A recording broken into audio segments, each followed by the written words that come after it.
Welcome to Money on Tap, your personal finance headquarters, where we bring out the professionals, experience, and some fun in what we call three-dimensional investing, utilizing insurance, brokerage, and fee-based planning.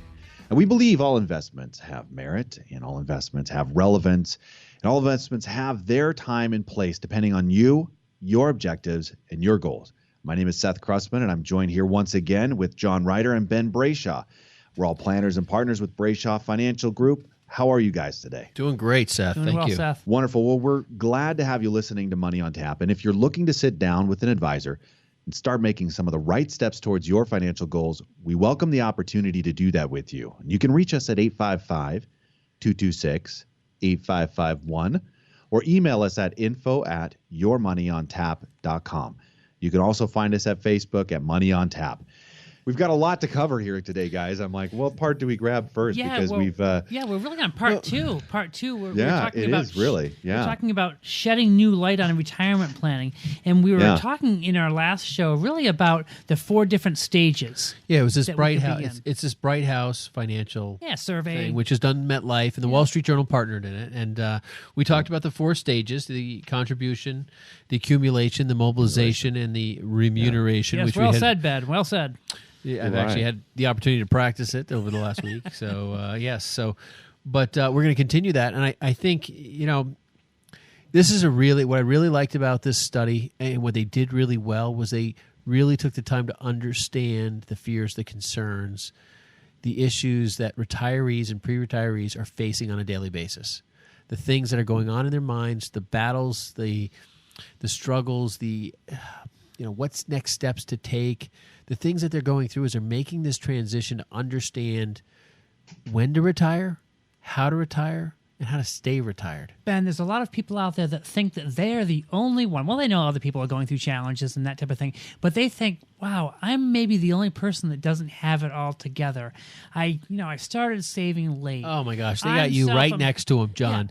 Yeah, I'm self-employed. I haven't been able to put much money away. I never got a 401k, or I got a 401k, but I always kept it in cash. There's so many different situations that people have out there when it comes to their retirement dollars, and many times they have fears associated with the fact that they think they're the only one that isn't doing what they need to be doing, and so many times they just don't want to go and face reality. Seth, the aloneness, right? I mean, the aloneness people feel inside the speculation of fear that they have is a lie of its own. It's not even true. Like everyone's like there's this whole section on this article taming the wild cards simply because everyone's living in the same fears. And it's kind of like the social media. People can spend that are on social media can spend a lot of time looking at the highlight reels of other people's lives and comparing them to their own and feeling like they just haven't measured up. And that's such a lie. Like you said, it is. I mean, it's so easy for us to talk about the stock pick that we doubled, we tripled, we hit the home run basically. Right. Hey, it's a comparison and everybody game. Shares that. Yeah. Everybody shares that story, right? Hey, think about this. The Joneses, guys. I was talking to a buddy of mine the other day. Isn't Facebook funny? Facebook is funny because everyone's showing their best pictures. So you might have had 1,000 pictures taken at your wedding, but you're going to have those 11 that looked really good. They're going to show up on your Facebook page. Or, you're showing everyone the best place you stayed on vacation, but you're not showing people the hotel where it was less than adequate. You're not showing people the car that was really dirty. It's always we want to show people the best out there. So there's this comparison trap when it comes often to retirement planning too. And we most often will live our lives through a lens of failure because of that pain experience. And the same happens. We just talked about this where there is the greater reaction to the loss of a dollar than the gain of a dollar. Yes, the joy of the gain. Yeah. Yes, yeah. There's people will remember that and kind of focus on and live their lives through that trap of the fear part, and that's kind of what we're going to talk about a little bit. Just starting off is how do we tame some of that? What are these things that we know that might be coming at us down the road, but we just don't have any control over, and they're the wild cards, right?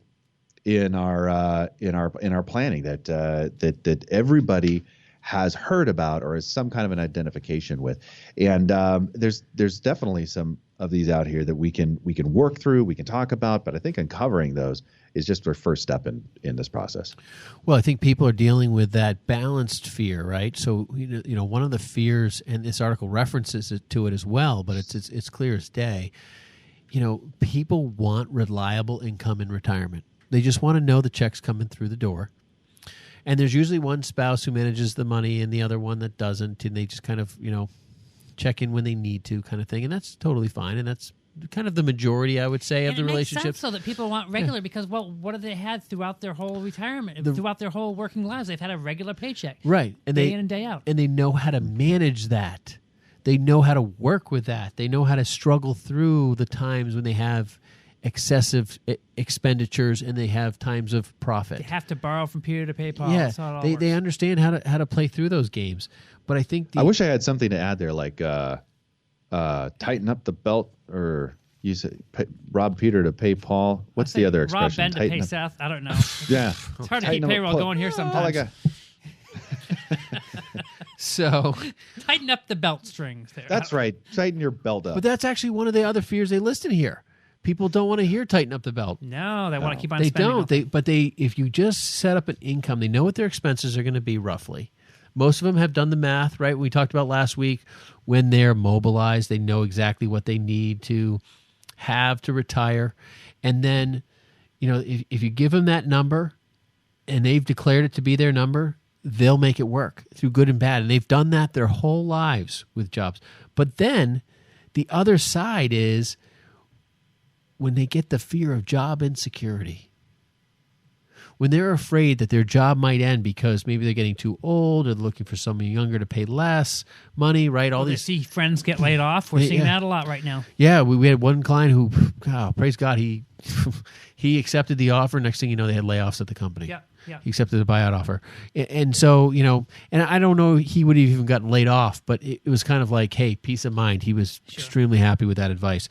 But these are real, competing fears, right? I need regular income like a job, but if I have job insecurity, how do I create that? And then they're like, well, I have all this stuff. What is the wild cards that these people are facing? One of the biggest wild cards out there is the fact that the economy is in a crazy in a crazy place right now. Now, we've all been enjoying this run-up, this bull market that we've been seeing where we're hitting new highs every day. But the economy is certainly a wild card for people out there. Think about this. If you're 65 years old right now and you're retiring and you have all of your money sitting in a 401k, let's say you have $400,000, $500,000, $600,000, or maybe $100,000 or $200,000 sitting in a 401k. If you leave that money in there, which you certainly have the ability to do, and take a stream of income from that, there's certainly a true reality that you could wake up in the next couple of weeks, next month, and your money could be down 10, 15, 20% based upon what's happened in the past with the markets. One of the greatest questions was asked in this survey, and this, I think, was a genius question. I think this is a telltale, like straight out of the bottle, like the number one thing. If you hear this today, you'll understand the difference just by the language of it. If you're sitting there, you have me on the edge of my seat right now, Ben. I'm trying to. I read the same information, and I'm wondering what is this that you're about to pull out of the hat? When people were asked what would make them happier in retirement, a $2,000 a month pension or $300,000 in a single payment of cash, right? What do you think they chose? So $2,000 a month for the rest of your life, or $300,000 in cash. That's a tough one to answer. Well, it matters if I got a terminal sentence and I'm going to be dead next year. I'll take the money up front. Yeah, but the majority of people took the $2,000 a month. Sure, I think proof. Kind of like winning the lottery. Yeah. What do you want? It's all a lot. Up front or an annuity. But you think about it, $2,000 a month, that's $24,000 a year. 10 years, that's $240,000, right? Mm-hmm. So you're basically looking at about 13 years, roughly, in that range to break even with $300,000. Mm-hmm. Now, if you were to have $300,000 and make 5% off of that, right? That's $15,000 a year. You're $9,000 shy of a guaranteed life payment, just to try to preserve an asset. people, majority of people wanted the income over the cash asset, and they didn't care there was nothing left at the end. I can understand that. Yeah, and I can too. And that's in most of the people that are mobilized. When people are mobilized to retire, that's what they want. When they're in that contribution and that accumulation phase that we talk about, they don't see that. They don't see value in that. So if you're wondering kind of what I think, if you're mobilized, I think of it as a lot of retirement planning can be kind of like planning a trip, right? Have you picked the destination? Okay. Have you sat at the kitchen table and had the conversation and looked at the pictures and thought where you want to go? Well, mobilization is a little bit like, did you buy the plane ticket? How are you committed? Did you get in? And that's a little bit about mobilizing, is because now we have a vehicle that we've either chosen a car or a fifth wheel or an airplane, whatever it is, we've now decided to get going. And we've kind of chosen that path. Committed. Well, and that's when people walk through our door and they say, listen, here's my statements, here's my stuff. It only took them 20 minutes to put it all together. I need you to take this over. This is what I'm trying to accomplish. That's a mobilized person.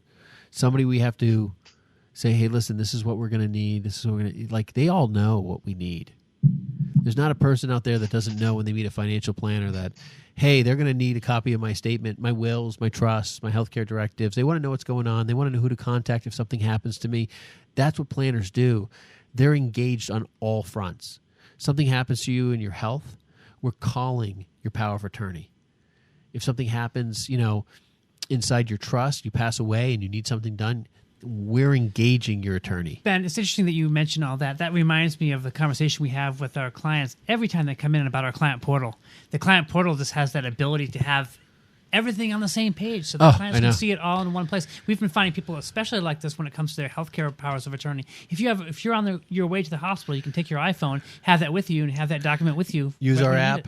Download the document, email it to the doctor. You don't even need to download. You just put the email address in and send it off to them and say, here's everything you need. Because the last thing you want to be doing is like when you go to the hospital, and if you're an older person, you've been there, and if you've been there for a major thing, they say, well, listen, do you have healthcare directives? No. And they hand you the sheet, checkbox here, checkbox, like you're going through this thing, and then you're signing it. And then what happens, right? The Terry Schiavo case, that's right? Everyone knows Terry Schiavo in this world of healthcare directives. Yep. Then you've got to fight over, were you filling that out in distress? She really wouldn't have chosen that, or he wouldn't have chosen that if he wasn't sitting on the hospital bed today. What does he really want? These are things that we make part of our world. We bring that solution to the table. It is a necessity in today's world. It is. And so, Ben, something that you were just going over with a client that recently came in, they were coming in, this is a new client, and they had, really their assets were all over the board when they came in. I have some money over here, I have some money over here, I have a life insurance policy over here, I have a stock over here, I have, obviously I have wills and trusts in place. They have done a ton of different individualized planning, but they really did not have a handle on how it all fit together. And the client portal does a tremendous job of pulling all of that information together. People can take a look at one web page and see how all of their different investments are performing. They can see how they all work together to form a game plan, and that is just so powerful. It's funny. I can't even think of the client you're referencing, but it sounds like all of them. And I don't mean that in any sort of derogatory manner. I mean, honestly, people have never engaged in creating organization around their finances. And the ones that have don't even understand what organization is until we put it in place. Okay. Hey, have you guys been, Seth, have you been to Disneyland with your kids, Disney World? Have you been to Disney? No. Ben, have you? I have. Okay. So you I've are been to going the to Rock go Quarry. at some point, Seth, you probably will go. But I will say this. Does everyone know someone out there? And I do. I just think of some people I know from my church. But people that are just Disney fanatics. I am not one of them, just to be honest with you. Oh, but whatever. I'm not. I know You're are, wearing Ben. Mickey Mouse ears now, John. Ben, I know you want to go and have a great time with all the Disney princesses and all this stuff. But let me tell you this. People that are true Disney fanatics, they have figured it out as far as figuring out how to get the different passes and this and that. It takes a lot of work to figure out what hotel you're gonna stay in, what shuttle you're gonna take over, what parks you're gonna hit, how many days you're gonna be there, all this different thing. It takes a lot of planning. It really does. And I can genuinely tell you this: the people that are true Disney fanatics and have spent a lot of time doing that, many times those people have spent more time planning just a one trip for a vacation that lasts for a week, 10 days, or 2 weeks. 2 weeks in Disney. That's way worse. Oh, don't even. That's way worse than 1 week Disney. But they have spent much more time planning that trip than they have their retirement. And I'm very serious about that. Yeah. I mean, they've signed up for the 401k. Maybe they opened up a Roth IRA. Maybe they bought an insurance policy over here. Didn't spend a whole lot of time doing it. Not that you have to spend tons of time. You know, John, that's an unbelievable point, and it's true. I mean, it's true. I mean, I literally know people who spend more time planning the trip I'm talking than one being trip. on the trip. Yes. As opposed to a trip that will last from age 65 to 95. My poor or whatever it wife may be. spent hours upon hours upon hours on the phone with Disney. I mean, she was on hold forever, and there's any other thing trying to book a dinner or a lunch or whatever. And Why weren't you doing that, Ben? Why would you have her doing that? That's terrible. Oh man, I was like, this is an obligation I got to do for my kids. I mean, I'm not, I think Disney's wonderful. It was really a great experience, and we had a wonderful time. Now tell the truth, Ben. How much? But Ben, how much it's do you like just- Disney, Ben? but it's Tell me not that. my- How much do you like Disney? You know what? It You're is making not my going trip- to a Patriots game, baby, which I do a Sweating, lot of planning sitting for. in long lines, sweating. Oh man, it is. You're making my trip to Quartz Creek to pick out rocks to wash and then paint the next day sure sound a lot better. Oh, yeah. And a heck of a lot cheaper too. So come Yeah. on. So I love but it. I think you make a great point, and people are not dealing or addressing financial planning. I mean, honestly, they probably, you think about the various funds or stocks or investments that they pick out. There's probably a matter of a few minutes in the decision-making process. Isn't that scary? And if I'm sure there's a lot of people listening saying, "Yeah, he's thinking right, man. I can't believe it." But the truth is that if you did pick the right thing, don't you want someone to confirm that?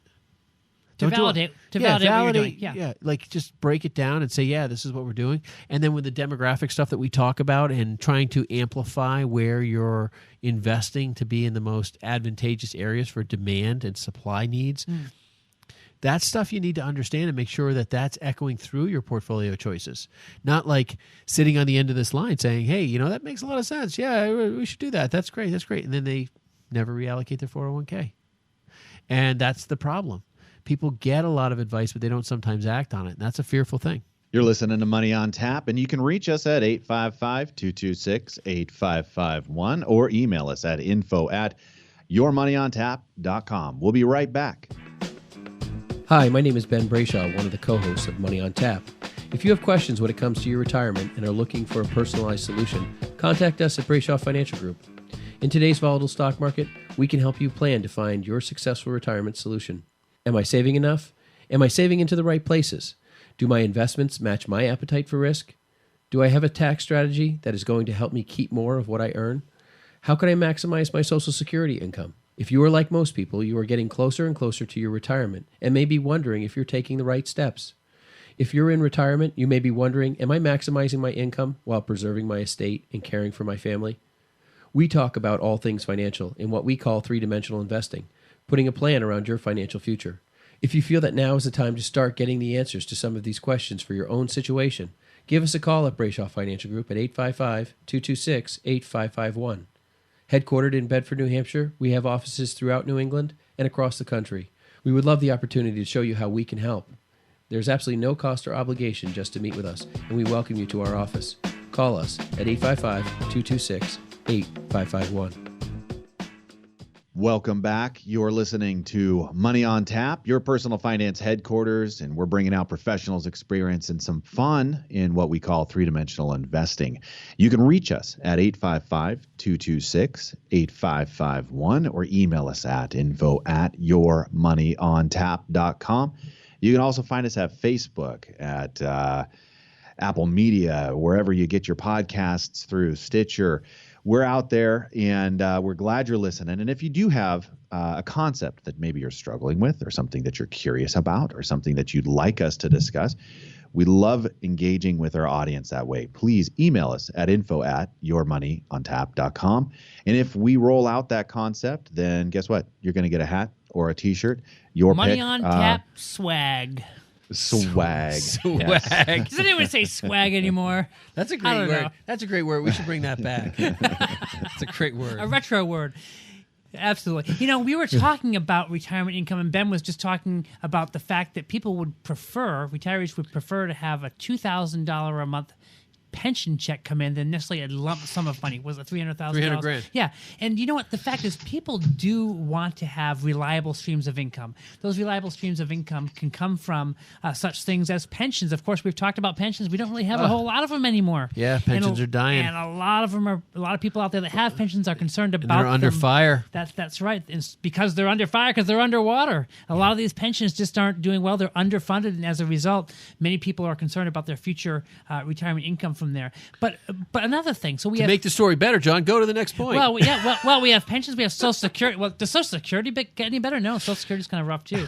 But people want to have a web of financial security. They want to have a lot of different income streams coming in, so that they know that every single month when something is due, when taxes are due, or their car payment is due, that they're going to have the money to be able to pay for that. And that's the foundation that we talk about all the time, is having your foundation for income, your foundation of retirement, your foundation of where it's going to get you to the next level. Because at the end of the day, if you don't have a foundation and you're building your house on sand and the whole market comes crashing down, what do you got?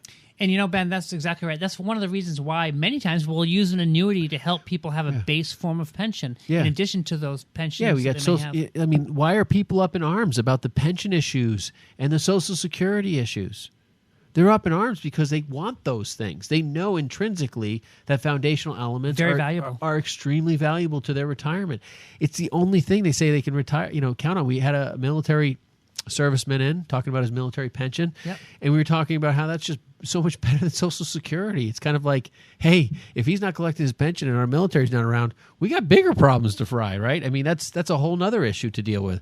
So when it comes to any sort of investment, and annuities are a wonderful tool when it comes to creating income. If you don't have a pension, or you're fearful of Social Security, or you just want to tag team a pension and Social Security or a portion of it, it is a great stinking tool to be looking at. That's funny that you say that, Ben, because every time I open up the newspaper or I click on a link online, it talks about annuities, and well, stay away from annuities because, boy, they are expensive. And you know what?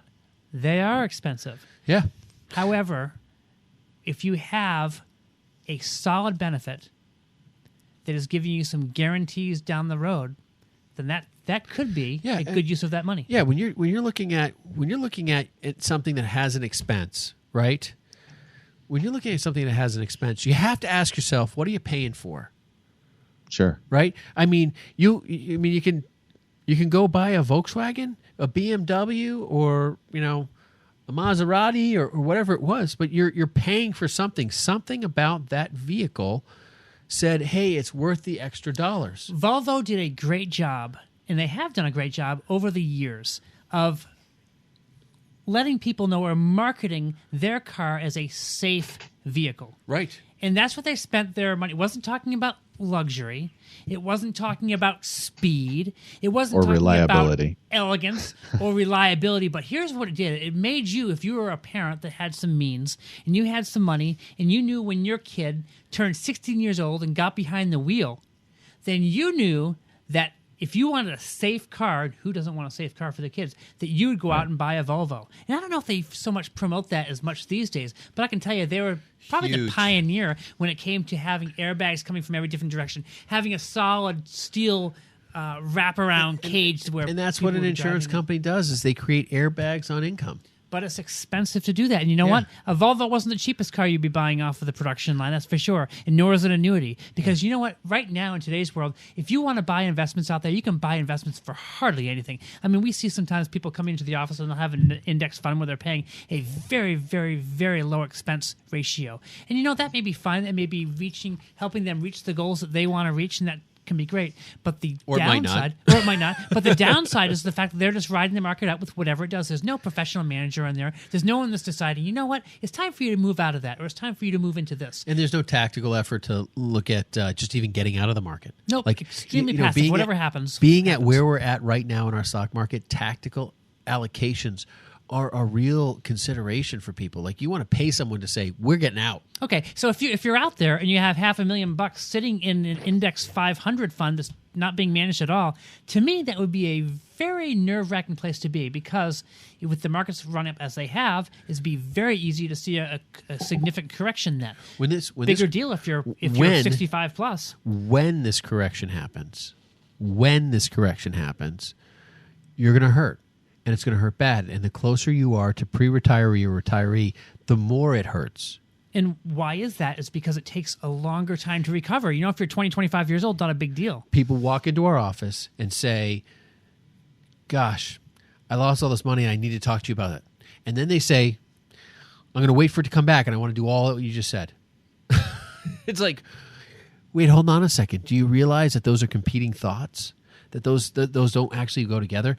This is where you need to change that thinking. When we talked about, in our last show, okay, it was like you need to go against some of those instincts that you believe to be the case, because honestly, you're not 25 years old, able to wait it out and let it recover because you believe it's a solid company. You need to be in something that's going to recover in a way that's going to meet your needs to get you to retirement. That's going to happen in 5 or 10 years. That's the argument. That's the problem. When we look at these wild cards, what are the wild cards? Well, a lot of people ask, where the wild cards are. Where are they? So your wild cards, what have we been kind of bringing this back to and talking about? There are some factors that are external, that are out of our control, that are potentially inevitable, which could be a market crash, could be the market's volatility, could be a low yield environment that what do we mean by that? Basically, you're not going to go and put money in a CD and get 5% return, right? That's a low yield. Yeah. We're looking much less than that. And inflation. So how many of those factors do you have any input in? Well, there's preparation that can take place to accommodate some of those.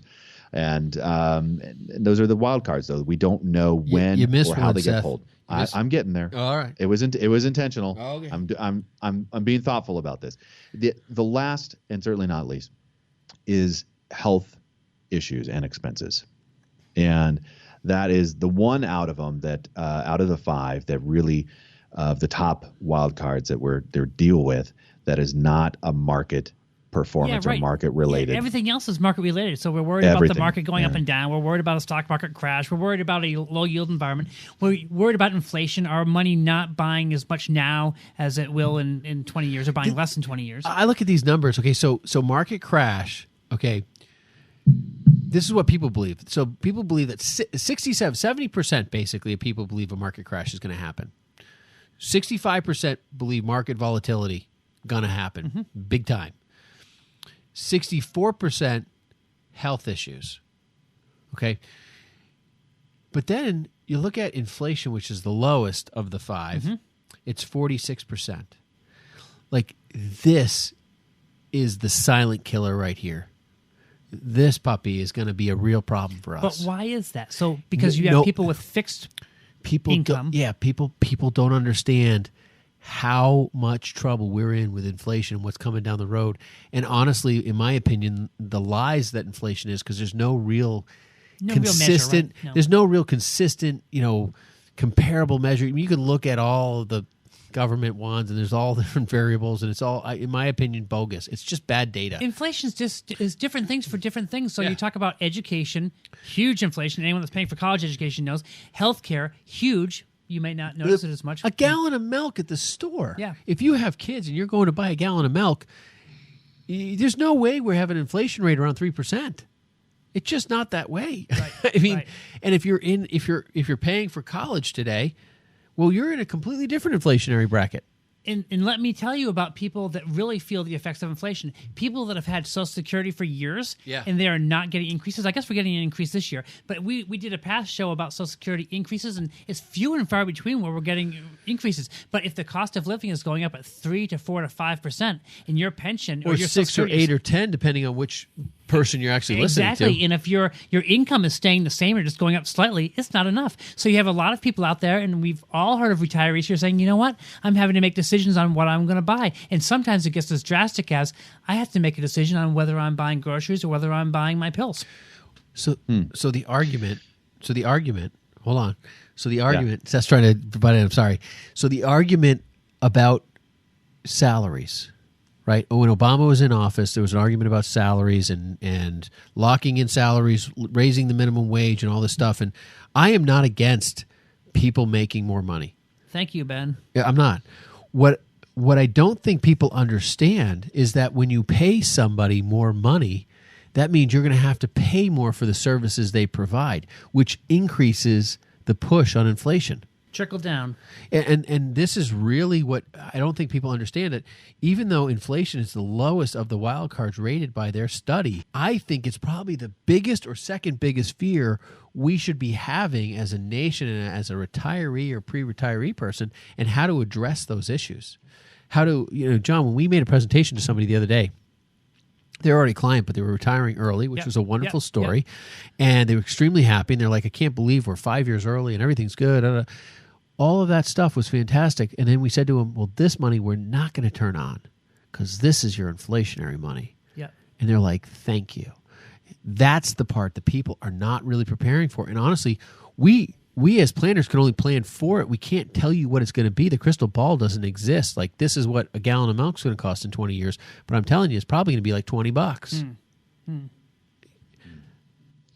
Yeah, I was just going to say that I saw an article that did some comparisons of cost of living across the U.S. And there was if you moved from, these 50 cities to these 100 cities, what was the difference in cost of living? And it was basically, I think, Portland, Maine to Twin Falls, Idaho. I think it was almost a difference of about 50%. Wow. It was at least in the high 40s. So anybody in Portland, Maine looking to, maybe modify their lifestyle a little bit, Twin Falls, Idaho. Portland's it's gorgeous, nice. I hear. Portland's nice. That'd be hard to move you. It gets a little cold in the winter. It gets chilly, though. Yeah. Yeah, so we've identified some of these wild cards, and what are they? And I think that you can start in a place, right, by maybe just limiting yourself to a couple of questions. First, what are 3 things that can go wrong during your retirement years that you are most concerned about? And second, if your worst fears actually come true in the future, what can you do to plan for them now? I think, all these fears are rational. They make sense, right? But there's allowing those fears to take place and take hold in our hearts and kind of have a seed of fear versus, just recognizing them and saying, well, these are important questions and we should just move through this process as logically as possible. What can we do? What can go wrong in retirement years that concern you the most? And then second, of your worst fears coming true, what can you do to plan for them now? Playing it safe. There's a lot of retirees out there moving from an accumulation strategy. Well, think about accumulation. Think of accumulation is just where people are putting money away, and but moving from that to an income-based strategy. So if you've been used to putting money away, but now you're thinking, okay, so I'm 60 years old, and I've got to start thinking about, well, how am I actually going to distribute this at some point? That is a great time to start talking to a planner. Of course, starting when you're young in the stage where you're just starting to put some money away is a great time too. But it's very, very important when you hit that pre-retiree stage of 50 plus of thinking about, well, what kind of steps do I need to put in place now to make sure that I can maximize what I'm doing later on? And how can I help minimize some of the risks that I'm taking when it comes to my dollars? There's different ways you can do that through different investment selections that you make. Well, and this study goes into the fact that 60% of people agree that if whatever they lose now in that pre-retiree phase, that 5 to 10 year period before retirement, that if they don't have time to make it back. I mean, think about that. People acknowledge the truth.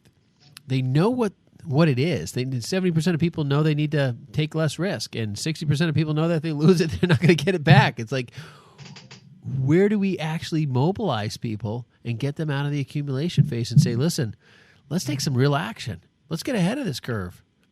That's stewardship. That's when you step in and you say, hey, being a good steward, I need to take all the steps I possibly can to make sure that I'm taking advantage of all those items. So there's a lot of ways which we help clients to minimize risk.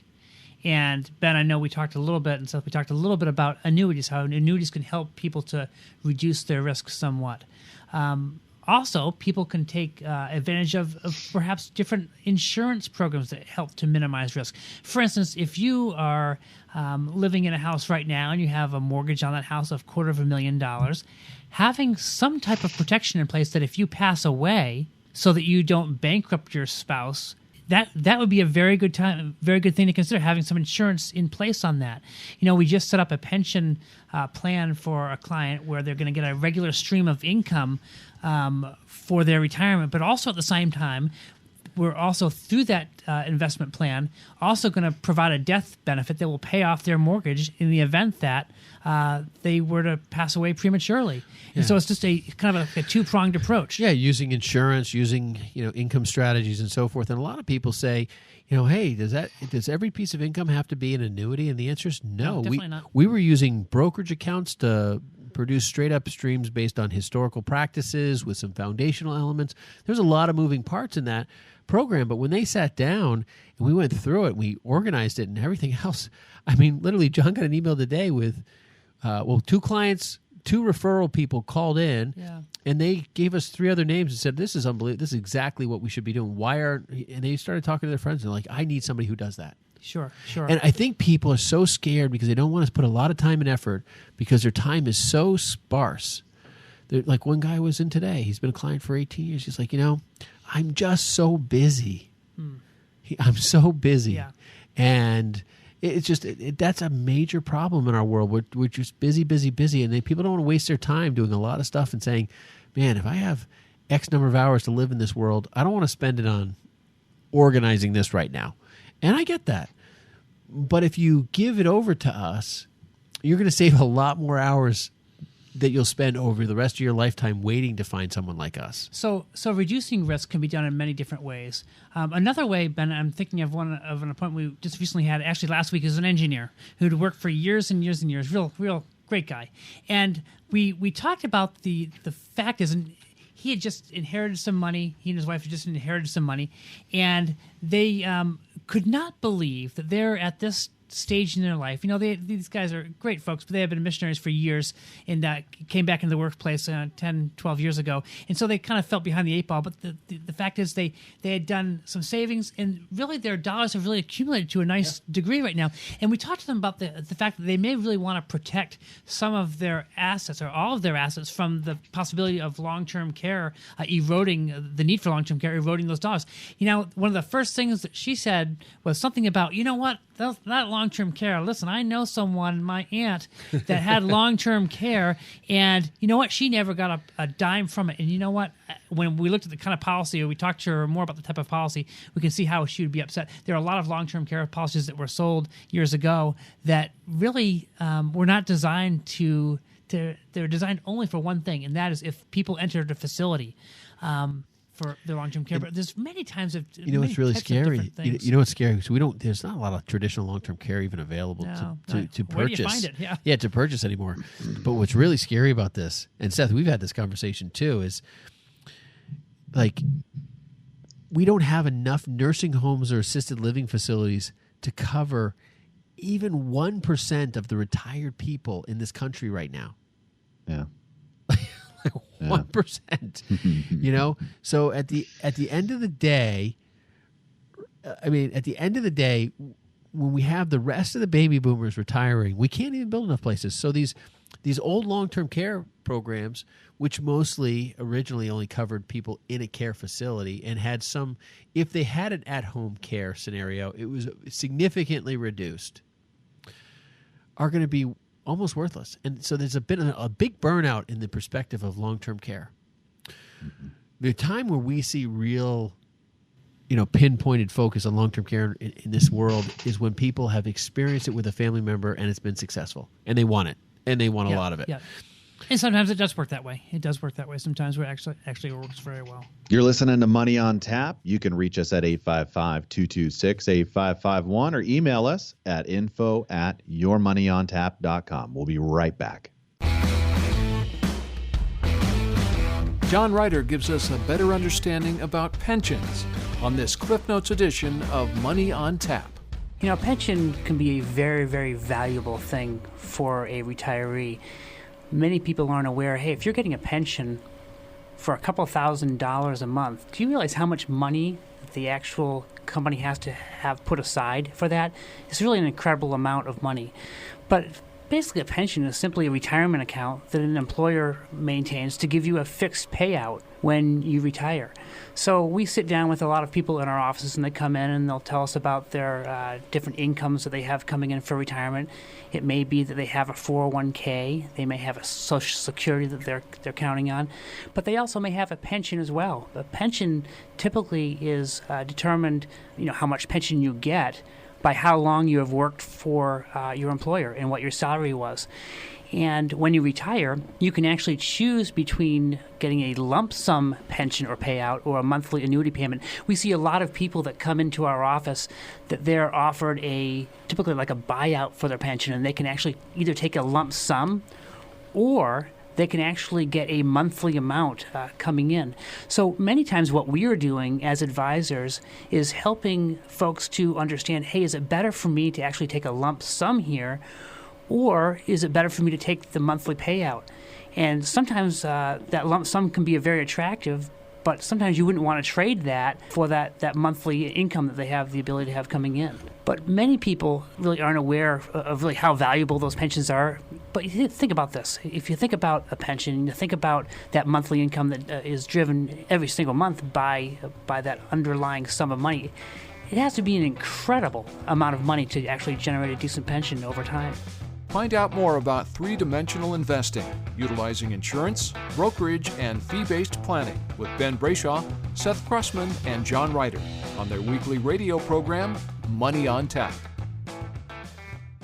Welcome back to Money on Tap, your personal finance headquarters, where we bring out the professionals' experience and some fun in what we call three-dimensional investing.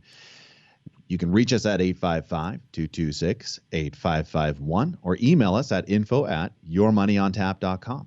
And we've been talking about, some of the ways that we might move through these retirement pieces here. And there's a little bit of science that goes around being happy in our spending. And we're leading into that, moving through some of the wild cards that we just don't know what might happen in a retirement. That might be market crash. That might be a health problem. But what about crafting our spending in a way, or creating our retirement in a way that we're spending money in a way that allows us more freedom, that allows us more happiness, that allows us to enjoy this retirement piece of our life a little differently than just kind of trying to think about each individual expense as it comes up. There's the quote I love here is from Harvard Business School professor and co-author of Happy Money, Michael Norton, demonstrated that spending on experiences, especially those that bring you together with people, delivers more happiness, bang for the buck, than material goods. For instance, you mentioned the Maserati, you mentioned the car, the jewelry, the things. Those at a certain point are not gonna get us good feelings, the kind that we want to, that real deep, satisfying type of experience of great memories and great stories that you can have for years to come.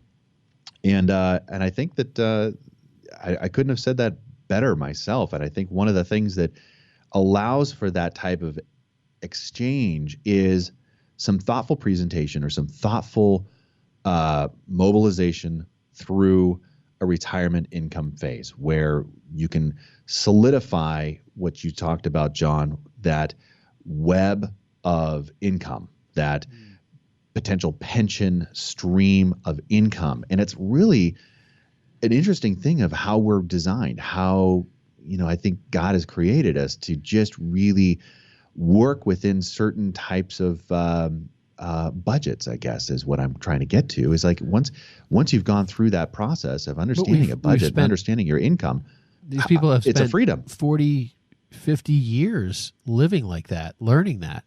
Yeah. I meet people with every version of, how to budget their money from the old envelope story. I know people that literally cash their checks, put it in envelopes for cash. They go to the grocery store and they buy the stuff in order of importance, hope their coupons go through. And if they can't, they just say, well, I'm not going to take that.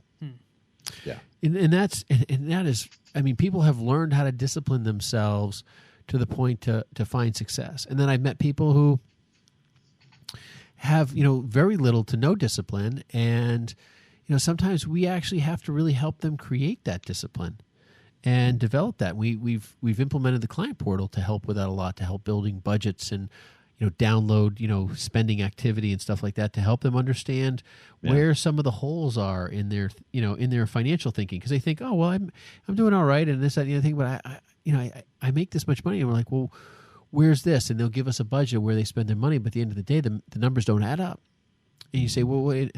And then you find out, well, I stop at Starbucks every day, and it's like, oh, wow. Times $6. Yeah, times $6. And sometimes I get one in the afternoon on the way home on a hard day. And you find out when they actually do their download, hey, I spent $5,000 at Starbucks last year. $5,000. But if that's your one thing and you don't go on vacations and that's what you want to do, that's fine. But if you don't understand that that's an expense that you're incurring, that's the hard part. That's where learning your financial world is the first key to developing, control on it. And so that's one of those things. But that's why I think, Seth, these people love the income programs the most.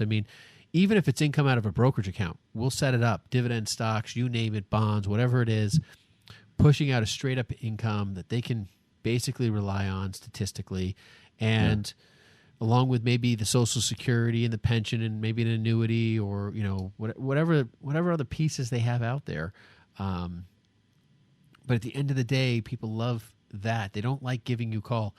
It says 88% do not like the idea of calling in basically and dipping into their IRAs and retirement accounts separate from the income.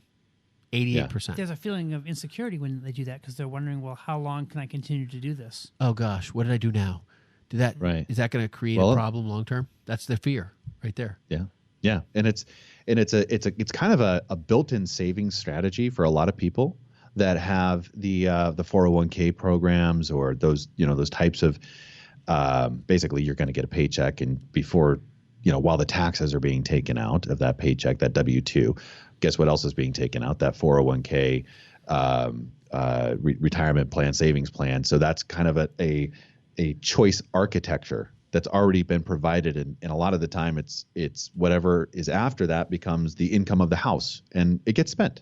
That's the most common way to do that. And so that buffer, that savings plan that's been there, depleting that has a feeling of loss associated with it, and there's no way to replenish that once we go into a retirement type of a typical.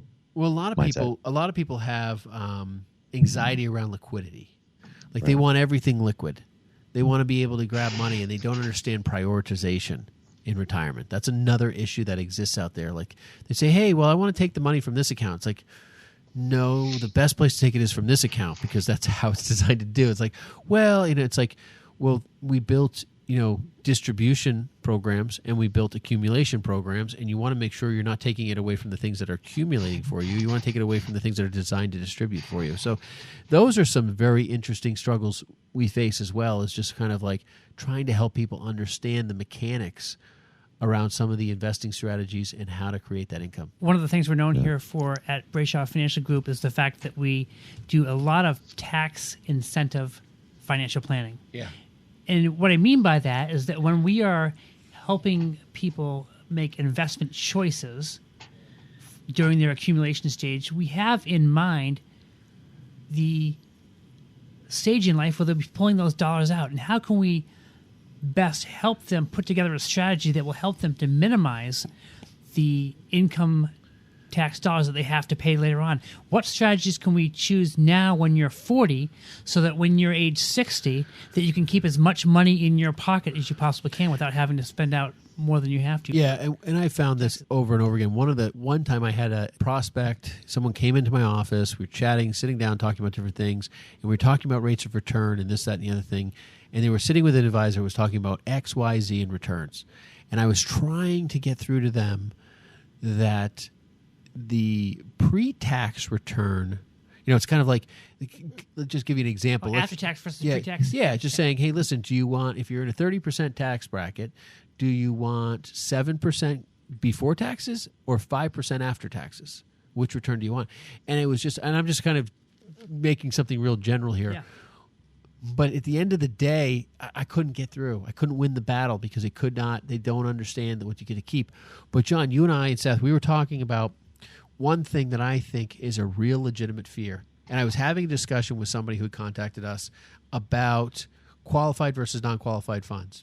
And I was saying, well, what's really scary is what happens if our government throws in a national sales tax? What if we have a national sales tax? And they're like, well, then that would be double taxation, he said to me. And I said, well, you don't think our government's ever double taxed before? First time, Ben. First time ever. Yeah. I said, well, he goes, well, I mean, the point of it is not to do that. I said, well, if you're in a qualified IRA, 401k, whatever account, and you take that money out, you pay income tax, and then you go buy something, they don't care where the money came from. It could have come from a Roth IRA. It could have come from a savings account. It could have come from a 401k, but you pay taxes on it. He's like, never going to happen. I said, it already does happen. He goes, what do you mean? I go, every state out there that has a state sales tax, and if you're taking money and you're retired out of your 401k, you're paying income tax, and then you're paying state sales tax. It's already happening. Yeah. So the question is, how does that impact 20, 30, 40 years from now? Because one of my fears that has been looming in the back of my mind is our government has allowed us to do Roth conversions for so stinking long. And, so if you do make a good amount of money, more than the contributory portion, you can actually do a conversion, pay the horrendous taxes, but all that money is tax-free forever. So how do they get their hands on that money again? They've got to create a different method. So the only way is when it's distributed out of your pocket to somebody else, and that would be through a federal sales tax. And that's a real concern for us. And I think this stuff is the kind of light people need to see and have conversations about. It may never happen, but if you're not aware of all these different roads, we could have a real problem. I think that's going to do it for us today at Money on Tap. Thanks for joining us, and we appreciate your listening. You can reach us at 855-226-8551 or email us at info@yourmoneyontap. You can also find us at Facebook at Money on Tap or yourmoneyontap.com.